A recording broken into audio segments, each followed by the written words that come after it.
So Black Clover Chapter 256. Let's get into it.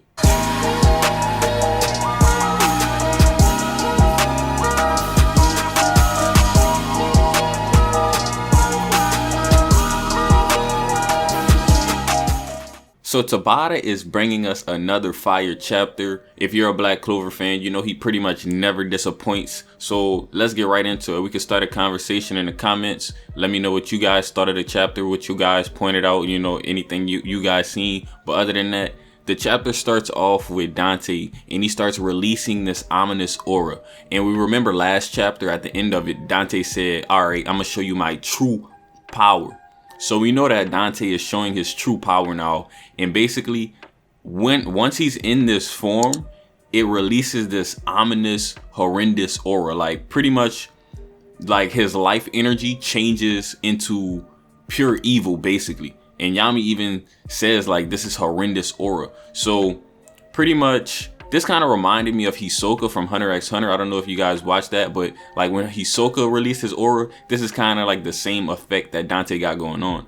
So we got Vanessa, Finral, and Gray kind of on the sidelines looking at Dante and Yami. And this is a cool scene. I really want to point this out to you guys.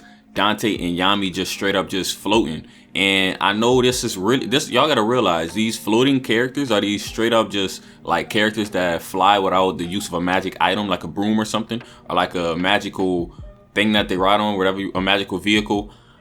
These characters are elite. Yami is an elite character. Dante is an elite character. And Tabata purposely does this to separate them from each other. Now, obviously, Yami, sometimes he rides on a broom, or, you know, sometimes because it's just easier that way, but he don't need a broom to ride. We know even in the beginning, that's one of the prerequisites of being a magic knight is to ride on a broom. But these two characters are just straight up floating, just like Julius Novachrono. We see Julius Novachrono never uses a broom. He's too elite for that. He's on a whole nother level. So we see Finral, Gray, and we see Vanessa just on the sidelines looking at these characters. And the look on Finral's face is of absolute panic.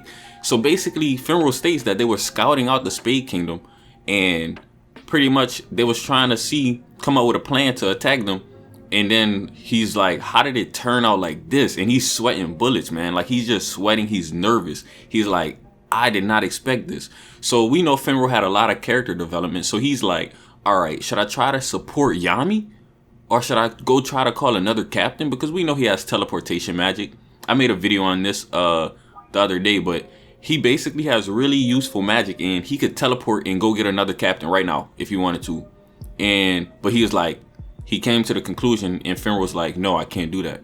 Because if I move, I'm going to be instantly killed. That is the power of Dante. Dante is on another level. And as we see in this chapter, he releases devil power 80%. All right. So far, the most percent of a devil power that we have seen was 70%. And that was Vanica. Vanica unleashed 70%. And Dante is releasing 80%. And it's explained why in this chapter that they don't go 100%. I know a lot of people were expecting them to go 100. Dante to be able to go 100%.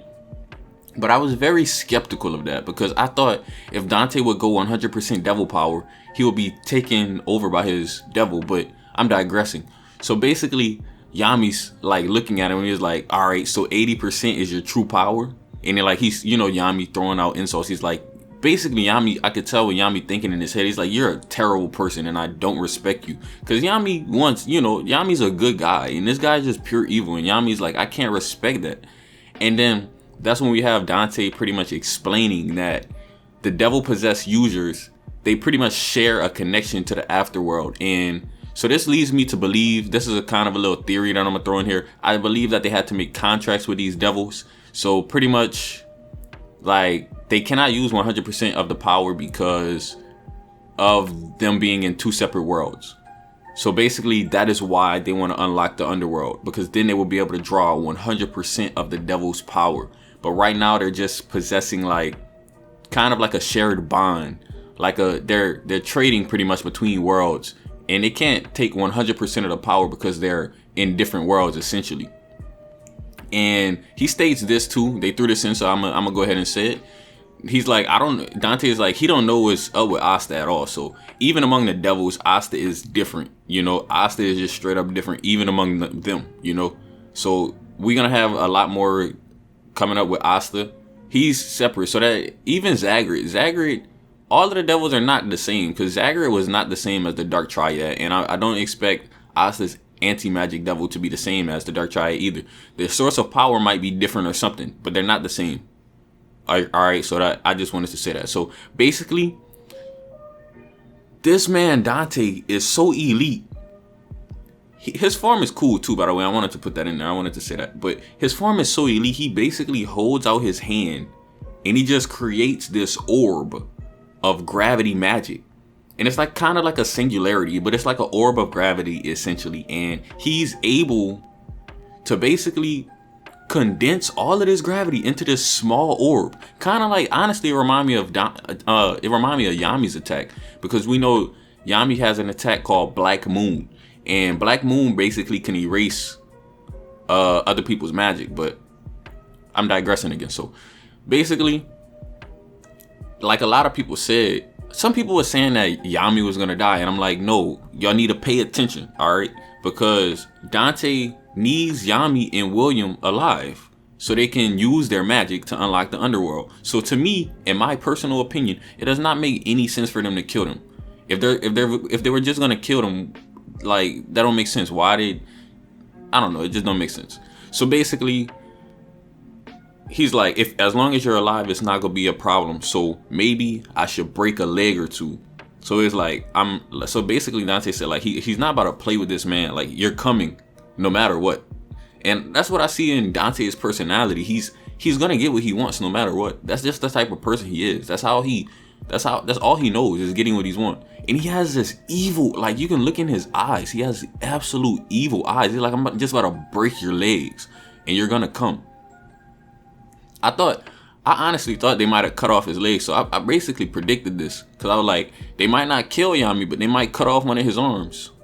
And Dante pretty much said it in this chapter. He was like, I might break your arms and legs, straight up. So this ball of like gravity, it pretty much goes towards Yami at super speed. And you can tell it's super speed because the way they drew the panels, Yami's like legs are kind of blurred, so he's moving really fast to be able to dodge that. Which is crazy, because like I just said, they don't want to kill Yami, but they just like launch that powerful attack. And we see Finral, he's like, the things nearby that orb just disappeared without any trace. That is crazy. Absolute insanity. And then we see Yami go for his ultimate attack. Dark Cloaked Dimension Slash. We all know that's Yami's strongest attack. And literally, it could not even touch Dante because of the gravitational force around him. So basically, he has like this gravitational orb around him, and anything that comes close to that just distorts and it doesn't hit. Like it basically cannot go, his Dimension Slash cannot go through that gravity. So Yami basically says, like, I have to come up with another plan. And we see the elite level of Yami. He's thinking, we see the bubbles change, and it's basically like telling you his thoughts. So he's like he's in his head, he's thinking like, I have to dodge and I have to get inside close range. All right, we know Yami don't have any problem fighting at close range. He did it versus Patri. He has no problem fighting at close range. He has a sword. He's really good with his sword. So basically, we see Dante honestly not even moving around a lot. He basically just using a lot of gravity to just launch humongous like boulders around. And basically the orb regenerates that Dante has, so it regenerates and stuff. So he can't just like easily get rid of this orb. So he's coming up with all kind of plans and stuff, and they're really like, Yami's really getting pushed to the edge. Honestly, I'm gonna be honest with y'all. Like, I just gotta be straight up honest. Dante is pushing Yami to the edge, and Yami's just getting kind of on the losing end. I'm not gonna lie. So basically, this orb almost hits Yami, and this thing, the look on Yami's face, he's like, oh my goodness, this thing almost took me out. And Yami's just getting played with at this point. So like Dante drops like a huge boulder on Yami, and you know, like you could tell the look on Dante's face. He's like, you're really interesting, but he's like, yeah, I just smashed you with a boulder, dude. Like, I just smashed you with a boulder. So Yami, you know, the black boys pretty much looking in like disbelief. They're like, no, Yami. And that's when Yami came. He cut through the boulder. He's like, man, what's good? So Yami came back, and he did this elite pose. Like, this pose was so elite. I might put it in a video, I might not. But hopefully, y'all go read the chapter. So hopefully, yeah, he went in this like elite position, like a thrust position, where he pointed his sword at Dante, and this position was so clean. Like, Tabata know how to really, like, Tabata know what he doing. So he was like, I cannot even be a leader if I don't surpass my limits in front of my members. Let's go, Yami. So yeah, pretty much Yami elite, man. Yami gotta be your favorite characters, one of them at least. And then like we see, you know how every manga anime villain be. He's like, and Dante like, you cannot defeat me. The next thing you know, Yami surpassed his limits. Let's go, Yami. And he did like this.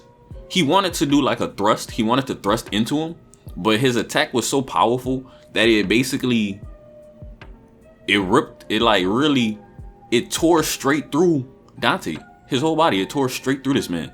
And Dante pretty much looking in like, oh my goodness, like Yami's attack went straight through him. Like kind of like I don't even know what to call it. It disintegrated this man's whole body, honestly. We know that Yami's magic can affect the otherworldly magic, because we seen him do it against Zagreus.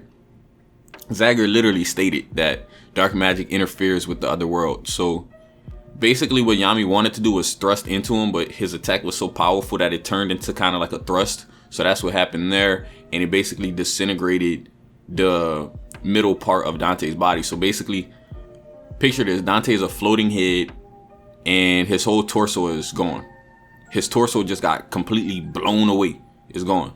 So yeah, that's where the chapter ended off. They got Dante. He's still like, Dante's in disbelief. He like, what just happened? Even the Black Bulls, Vanessa, Finral, they're in disbelief.